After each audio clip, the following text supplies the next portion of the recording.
নমস্কাৰ মই ভাস্কৰ জ্যোতিবাৰে আপোনালোক সকলোকে সমষ্টিৰ খবৰলৈ স্বাগতম জনাইছোঁ। সমষ্টিৰ খবৰত আলোচনা কৰিম ডিমৌ বিধানসভা সমষ্টিৰ বিষয়ে। ডিমৌ বিধানসভা সমষ্টি উজনি অসমৰ সমষ্টিসমূহৰ ভিতৰত অতি তাৎপৰ্যপূৰ্ণ সমষ্টি। ডিমৌৰ ৰাজনীতিক লৈ সমগ্ৰ ৰাজ্যতে চৰ্চা হয়। স্বাভাৱিকতে এইবাৰো ডিমৌ বিধানসভা সমষ্টিৰ প্ৰতি সকলোৰে দৃষ্টি আছে। ডিমৌ বিধানসভা সমষ্টিৰ ৰাজনৈতিক গতি প্ৰকৃতি কোন দিশে গতি কৰিছে, সমষ্টি পুনৰ নিৰ্ধাৰণে ডিমৌ সমষ্টি কেনেদৰে গঠন কৰিলে, পূৰ্বৰ থাওৰা সমষ্টি বিলুপ্তি ঘটি কেনেদৰে ডিমৌ সমষ্টি গঠিত হ'ল, ডিমৌ সমষ্টিৰ জনগাঁথনি কেনেকুৱা, ডিমৌ সমষ্টিত বিজেপি কংগ্ৰেছ মাজত কেনেদৰে প্ৰতিদ্বন্দ্বিতা হ'ব, তাৰ মাজত তৃতীয় শক্তি হিচাপে কোন দলে কি গুৰুত্বপূৰ্ণ ভূমিকা ল'ব পাৰে, কোন দল অধিক ফেক্টৰ হৈ পৰিব পাৰে, সকলোবোৰ কথাই আমি বিশ্লেষণ কৰিম। কিন্তু তাৰ পূৰ্বে চাই লওঁ ডিমৌ সমষ্টি কেনেদৰে গঠন কৰা হৈছে। 28খন গাঁও পঞ্চায়ত আৰু এখন পৌৰসভাৰে ডিমৌ সমষ্টি গঠিত হৈছে। 28খন গাঁও পঞ্চায়ত আৰু এখন পৌৰসভা আছে আৰু পৌৰসভাখন হৈছে ডিমৌ পৌৰসভা আৰু এই পৌৰসভাখন হৈছে ডিমৌ পৌৰসভা, অৰ্থাৎ ডিমৌ নগৰ আৰু গাঁও অঞ্চলক লৈ গঠন হৈছে ডিমৌ বিধানসভা সমষ্টি। সমষ্টি পুনৰ নিৰ্ধাৰণত ডিমৌত নতুনকৈ অন্তৰ্ভুক্ত হ'ল 9খন গাঁও পঞ্চায়ত। ডিমৌত 9খন গাঁও পঞ্চায়ত অন্তৰ্ভুক্ত হ'ল। এই 9খন গাঁও পঞ্চায়ত আহিলে শিৱসাগৰ সমষ্টি আৰু মাহমৰা সমষ্টি, অৰ্থাৎ চৰাইদেউ জিলাৰ মাহমৰা সমষ্টিৰ পৰা কিছু অঞ্চল আহিলে, শিৱসাগৰ সমষ্টিৰ পৰা কিছু অঞ্চল গ'ল। শিৱসাগৰ আৰু মাহমৰাৰ পৰা যোৱা অঞ্চলক লৈ গঠন হ'ল ডিমৌ বিধানসভা। নতুনকৈ অন্তৰ্ভুক্ত হ'ল এই 9খন গাঁও পঞ্চায়ত। শিৱসাগৰ আৰু মাহমৰাৰ পৰা অহা এই 9খন পঞ্চায়তে ডিমৌ সমষ্টিৰ ৰাজনীতিত তাৎপৰ্যপূৰ্ণ ভূমিকা লৈছে। মুঠ ভোটাৰ 1,78,953 গৰাকী, পুৰুষ ভোটাৰ 88,048 গৰাকী, মহিলা ভোটাৰ 90,904 গৰাকী, তৃতীয় লিংগৰ ভোটাৰ এগৰাকী, আহোম ভোটাৰ 80,000, অৰ্থাৎ সমষ্টিটো আহোম প্ৰাধান্য থকা সমষ্টি, আহোম জনগোষ্ঠীৰ এই প্ৰাধান্য থকা সমষ্টি বুলি ক'লে উজনি অসমৰ ৰাজনীতিত অতি তাৎপৰ্যপূৰ্ণ হৈ পৰে। আহোম জনগোষ্ঠীয় ৰাজনীতি অতি গুৰুত্বপূৰ্ণ। সমগ্ৰ ৰাজ্যৰ বাবে আহোম জনগোষ্ঠীয় ৰাজনীতি গুৰুত্বপূৰ্ণ। আহোম জনগোষ্ঠীয় ৰাজনীতি অসমত চৰকাৰ ভঙা পতা কৰাত, চৰকাৰ কোনে গঠন কৰিব, কাৰ জয় হ'ব, এই বহু কথা নিৰ্ভৰ কৰে আৰু তেনেকুৱা দিশৰ এটা অতি গুৰুত্বপূৰ্ণ সমষ্টি হৈ পৰিছে ডিমৌ। ডিমৌত 80,000 আহোম ভোটাৰ আছে। চাহ জনগোষ্ঠী ভোটাৰ আছে 40,000। চাহ জনগোষ্ঠী ভোটাৰৰ পৰিসংখ্যাও মন কৰিবলগীয়া। 40,000 চাহ জনগোষ্ঠী ভোটাৰ আছে। ধৰ্মীয় সংখ্যালঘু ভোটাৰ 30,000। ধৰ্মীয় সংখ্যালঘু ভোটাৰো যথেষ্ট আছে। 30,000 ধৰ্মীয় সংখ্যালঘু ভোটাৰ আছে। মিচিং, দেউৰী, গোৰ্খা ভোটাৰ আছে 20,000। সমষ্টিটোত বিজেপি প্ৰাৰ্থী সুশান্ত বৰগোহাঁই, বৰ্তমানৰ বিধায়ক সুশান্ত বৰগোহাঁই এইবাৰ বিজেপিৰ প্ৰাৰ্থী হৈছে। তেওঁ পূৰ্বৰ থাওৰা সমষ্টিৰ বিধায়ক আছিলে। সুশান্ত বৰগোহাঁই শক্তিশালী প্ৰাৰ্থী। বিজেপিয়ে সুশান্ত বৰগোহাঁইক প্ৰক্ষেপ কৰি সমষ্টিটো পুনৰ বিজেপিৰ দখলত ৰাখিব পাৰিব বুলি আত্মবিশ্বাসী হৈছে, যিহেতু পূৰ্বৰ থাওৰা সমষ্টিতকৈ ডিমৌ সমষ্টি সলনি হ'ল। ডিমৌ সমষ্টিৰ ৰাজনৈতিক প্ৰেক্ষাপট সলনি হ'ল আৰু সুশান্ত বৰগোহাঁই এজন শক্তিশালী নেতা। সুশান্ত বৰগোহাঁই এজন শক্তিশালী নেতা হোৱাৰ বাবে ডিমৌ সমষ্টিত লৈ বিজেপি সম্পূৰ্ণ আত্মবিশ্বাসী, বিশেষকৈ সুশান্ত বৰগোহাঁইক লৈ আত্মবিশ্বাসী। সুশান্ত বৰগোহাঁয়ে ডিমৌ সমষ্টিৰ পৰা পুনৰ বিজয়ী হৈ আহিব বুলি সম্পূৰ্ণ আত্মবিশ্বাসী হৈ আছে বিজেপি। কংগ্ৰেছ প্ৰাৰ্থী অজয় কুমাৰ গগৈ, কংগ্ৰেছৰ প্ৰাৰ্থী অজয় কুমাৰ গগৈ, যুৱ নেতা অজয় কুমাৰ গগৈও এজন শক্তিশালী প্ৰাৰ্থী। অজয় কুমাৰ গগৈয়ে ব্যাপক নিৰ্বাচনী প্ৰচাৰ চলাইছে। বিজেপিৰ বিৰুদ্ধে শক্তিশালী প্ৰতিদ্বন্দ্বিতা আগবাঢ়ি গৈছে কাৰণ নিৰ্বাচনৰ প্ৰচাৰ আৰম্ভ হোৱাৰ পৰা দেখা গৈছে যে অজয় কুমাৰ গগৈ যি ব্যাপক নিৰ্বাচনী প্ৰচাৰ চলিছে অজয় কুমাৰ গগৈৰ ব্যাপক নিৰ্বাচনী প্ৰচাৰে বিজেপিকে শক্তিশালী প্ৰত্যাহ্বান সৃষ্টি কৰাৰ দিশে আগবাঢ়ি যোৱা দেখিবলৈ পোৱা গৈছে অৰ্থাৎ সমষ্টিটোত কংগ্ৰেছৰ ৰাজনীতি কোনো পধ্যে দুৰ্বল বুলি ক'ব পৰা নাযায় সমষ্টিটোত কংগ্ৰেছৰ ৰাজনীতি শক্তিশালী হৈ আছে জয় পৰাজয় পিছৰ কথা কিন্তু নিৰ্বাচনত শক্তিশালীভাৱে বিজেপিৰ সন্মুখত প্ৰত্যাহ্বান সৃষ্টি কৰিব পৰাকৈ তেওঁলোকে নিৰ্বাচনী প্ৰচাৰ চলাই আছে সমষ্টিটো নিৰ্বাচনী ইস্যু স্বাভাৱিকতে ডিমৌ সমষ্টি নিৰ্বাচনী ইস্যু বুলি ক'লে উজনি অসমৰ আন সকলো সমষ্টিৰ দৰে একেই উন্নয়ন গুৰুত্বপূৰ্ণ নিৰ্বাচনী ইস্যু কিন্তু এটা কথা ক'বই লাগিব যে বৰ্তমানৰ চৰকাৰৰ দিনত ডিমৌ সমষ্টিত বহু কাম হৈছে বহু বৃহৎ প্ৰকল্প উন্নয়নমূলক কেইবাটাও গুৰুত্বপূৰ্ণ প্ৰকল্প হৈছে ডিমৌ সমষ্টিত শিৱসাগৰ জিলাৰ আটাইকেইটা সমষ্টিতকৈ ডিমৌ সমষ্টিতে উন্নয়নমূলক প্ৰকল্প বেছি হৈছে ডাঙৰ উন্নয়নমূলক প্ৰকল্প হৈছে কিন্তু তাৰ লগতে সমষ্টিটোৰ বাট পথ আদিৰো উন্নয়ন হৈছে তৎসত্ত্বেও সমষ্টিবাসীৰ উন্নয়নৰ প্ৰত্যাশা বহুত থাকে সেই ক্ষেত্ৰত সমষ্টিবাসীয়ে আৰু উন্নয়ন বিচাৰে সেইকাৰণে এইবাৰৰ নিৰ্বাচনতো প্ৰধান নিৰ্বাচনী ইস্যু হৈছে উন্নয়ন অৰ্থাৎ বিজেপি চৰকাৰে বিধায়ক সুশান্ত বৰগোহাঁয়ে সমষ্টিত কিমান উন্নয়ন কৰিলে গাঁৱে গাঁৱে চুকে কোণে কিমান উন্নয়ন কৰিলে তাৰ সেয়াও গুৰুত্বপূৰ্ণ হৈ আছে বিজেপিয়ে কামৰ খতিয়ান দিছে আৰু উন্নয়নৰ প্ৰতিশ্ৰুতি দিছে কংগ্ৰেছে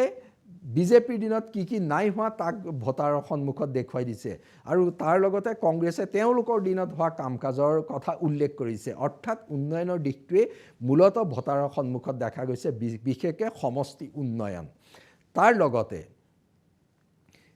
দ্বিতীয়টো দিশ অধিক স্পষ্ট হৈ পৰিছে হিতাধিকাৰী ডিমৌ সমষ্টিটো হিতাধিকাৰী ৰাজনীতি গুৰুত্বপূৰ্ণ ব্যাপক সংখ্যক হিতাধিকাৰী আছে হিতাধিকাৰীৰ ভোটৰ অংক বিজেপিয়ে কৰিছে কিন্তু কংগ্ৰেছেও এই হিতাধিকাৰী আঁচনিৰ অসমত কেনেদৰে ক্ষতি কৰিব সেয়া সমালোচনা কৰি আহিছিলে তৎসত্ত্বেও তেওঁলোকে বিকল্প হিতাধিকাৰীমূলক কিছু প্ৰতিশ্ৰুতি দিছে সেয়া মানুহৰ ওচৰলৈ লৈ যোৱা দেখা গৈছে অৰ্থাৎ ভোটাৰৰ ওচৰত হিতাধিকাৰী প্ৰসংগ গুৰুত্বপূৰ্ণ বিজেপি আৰু কংগ্ৰেছ দুয়োটা দলে হিতাধিকাৰী গুৰুত্ব দিছে তাৰ লগতে সমষ্টিটোত এটা গুৰুত্বপূৰ্ণ নিৰ্বাচনী ইস্যু হিচাপে দেখা গৈছে যে অসমৰ খিলঞ্জীয়া জনগোষ্ঠীসমূহৰ অধিকাৰ সুৰক্ষিত কৰা খিলঞ্জীয়া জনগোষ্ঠীসমূহৰ ভৱিষ্যত সুৰক্ষা কৰা এই ক্ষেত্ৰত দুটা দিশৰ ৰাজনীতিত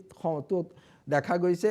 বিজেপিয়ে অসমত বংগমূলীয় মুছলমানৰ পৰা হোৱা আগ্ৰাসনে উজনি অসমলৈ ভাবুকি আনিবলৈ আৰম্ভ কৰা বুলি যিদৰে প্ৰচাৰ কৰি আহিছে মুখ্যমন্ত্ৰী ডক্টৰ হিমন্ত বিশ্ব শৰ্মাই বিষয়টো যিদৰে জোৰদাৰভাৱে কৈ আহিছে তাৰ পৰিপ্ৰেক্ষিতত স্বাভাৱিকতে ডিমৌ সমষ্টিটো উজনি অসমত খিলঞ্জীয়া লোকৰ সুৰক্ষাৰ প্ৰসংগটো গুৰুত্বপূৰ্ণ হৈ আছে কিন্তু তাৰ বিজেপিৰ এই প্ৰসংগটোত ভোটাৰে গুৰুত্ব দিছে স্বাভাৱিকতে বিজেপিৰ সমৰ্থকসকলৰ বাবে গুৰুত্বপূৰ্ণ বিষয় শিৱসাগৰ জিলাত বংগমূলীয় মুছলমানৰ বিৰুদ্ধে বহু সামাজিক প্ৰতিবাদো হৈ থাকে বংগমূলীয় মুছলমান লোকে তাত কাম কৰিবলৈ যোৱাক লৈ পৰিস্থিতি উদ্ভৱ হৈছে সেই দিশৰ পৰা বিষয়টো অতি স্পৰ্শকাতৰ অৰ্থাৎ বিজেপিয়ে যিটো দিশৰ পৰা অসমীয়া মানুহৰ সুৰক্ষাৰ কথা কৈছে ডিমৌ সমষ্টিত বিষয়টো সংবেদনশীল আৰু গুৰুত্বপূৰ্ণ আনহাতে কিন্তু বিজেপিৰ বিৰুদ্ধে কংগ্ৰেছে এটা অভিযোগ উত্থাপন কৰি আহিছে যে বিজেপিৰ শাসনত অসমৰ খিলঞ্জীয়া জনগোষ্ঠীসমূহৰ ভৱিষ্যত বিপদাপন্ন হৈছে খিলঞ্জীয়া জনগোষ্ঠীসমূহৰ অধিকাৰ হেৰাই যোৱাৰ উপক্ৰম হৈছে আন জনগোষ্ঠীসমূহৰ গুৰুত্ব বা কৰ্তৃত্ব বাঢ়ি যোৱাৰ উপক্ৰম হৈছে বুলি কংগ্ৰেছ আৰু বিৰোধী পক্ষই সমালোচনা কৰি আহিছে সেই দিশটো কিন্তু ডিমৌ সমষ্টিত গুৰুত্বপূৰ্ণ কাৰণ কংগ্ৰেছে যি দিশৰ পৰা অসমীয়াৰ খিলঞ্জীয়া মানুহৰ কথা কৈছে সেই কথা কেৱল ডিমৌতে নহয় উজনি অসমৰ আন সকলো সমষ্টিৰ ভোটাৰে গুৰুত্ব সহকাৰে লৈছে মুঠৰ ওপৰত নিজ নিজ জনগোষ্ঠীৰ সুৰক্ষা অসমীয়া মানুহৰ ভৱিষ্যত এই সকলোবোৰ কথা ডিমৌ সমষ্টিত গুৰুত্বপূৰ্ণ তাৰ লগতে মুখ্যমন্ত্ৰী ডক্টৰ হিমন্ত বিশ্ব শৰ্মাৰ ৰাজনীতি তেওঁৰ মুখ্যমন্ত্ৰী হিচাপে কৰা কাম-কাজ আৰু অসমক দিয়া নেতৃত্ব এই প্ৰসংগবোৰ ডিমৌ ভোটাৰৰ ওচৰত গুৰুত্বপূৰ্ণ সমান্তৰালকৈ গৌৰৱ গগৈৰ ৰাজনীতিও ডিমৌৰ ভোটাৰৰ ওচৰত গুৰুত্বপূৰ্ণ দেখা গৈছে গৌৰৱ গগৈয়ে অসমৰ ৰাজনীতিত যি ভূমিকা লৈছে অসমৰ খিলঞ্জীয়া মানুহৰ ভৱিষ্যতক লৈ যিবোৰ কথা কৈছে গণতন্ত্ৰ সুৰক্ষাৰ কথা কৈছে অসমৰ ভৱিষ্যত ৰক্ষাৰ কথা কৈছে সেয়া গুৰুত্বপূৰ্ণ গৌৰৱ গগৈৰ লগতে অখিল গগৈ লুৰিণজ্যোতি গগৈয়ে কৈ অহা কথাবোৰো ডিমৌৰ ভোটাৰৰ মাজত নিশ্চিতকৈ ক্ৰিয়া কৰিব অৰ্থাৎ অসমীয়া মানুহৰ ভৱিষ্যত সুৰক্ষাৰ প্ৰসংগটো ডিমৌত গুৰুত্বপূৰ্ণ তাৰ লগতে সামগ্ৰিকভাৱে ৰাজ্যৰ বিকাশ উন্নয়ন আদিয়ে গুৰুত্বপূৰ্ণ নিৰ্বাচনী ইছ্যু হিচাপে দেখা গৈছে ডিমৌত নিৰ্বাচনী সমীকৰণ আমি নিৰ্বাচনী সমীকৰণৰ দিশৰ পৰা যদি চাবলৈ যাওঁ আমি ইছ্যুৰ ক্ষেত্ৰত যিকেইটা কথা ক'লোঁ সমীকৰণো সেই একে দিশতে আগবাঢ়ি যাব অৰ্থাৎ ইছ্যু ভিত্তিক সমীকৰণ হ'ব যেহেতু বিজেপিৰ শক্তিশালী গণভিত্তি আছে বিজেপিৰ সংগঠন শক্তিশালী সুশান্ত বৰগোহাঁই জনসম্পৰ্ক ভাল সুশান্ত বৰগোহাঁই মানুহৰ লগত সুসম্পৰ্ক ৰক্ষা কৰিছিলে সকলো দিশৰ পৰা বিজেপিৰ সমীকৰণ সুন্দৰ অৱস্থানত আছে বিজেপিৰ মাইক্ৰ মেনেজমেণ্ট ভাল সকলো দিশৰ পৰা বিজেপিয়ে সমীকৰণ খেৰে আগবঢ়াই নিব আৰু জনগোষ্ঠীয় সমীকৰণৰ ক্ষেত্ৰতো সুশান্ত বৰগোহাঁই জনগোষ্ঠীয় সমীকৰণ আহোম জনগোষ্ঠীয় সমীকৰণ আন জনগোষ্ঠীয় সমীকৰণৰ দিশটোত ভালদৰে আগবঢ়াই নিব বুলি বিজেপিয়ে ধাৰণা কৰিছে অৰ্থাৎ সমষ্টিটো জনগোষ্ঠীয় সমীকৰণত বিজেপিয়ে তেওঁলোকে যি সমীকৰণ চলাই আহিছে সেয়া সফল হ'ব বুলি ভাবিছে চাহ জনগোষ্ঠীৰ সমৰ্থনো তেওঁলোকে ব্যাপক পাব বুলি আশা কৰি আছে অৱশ্যে এই ক্ষেত্ৰত বিৰোধী শিবিৰৰ ভূমিকাও গুৰুত্বপূৰ্ণ কাৰণ ডিমৌৰ দৰে সমষ্টিত কংগ্ৰেছ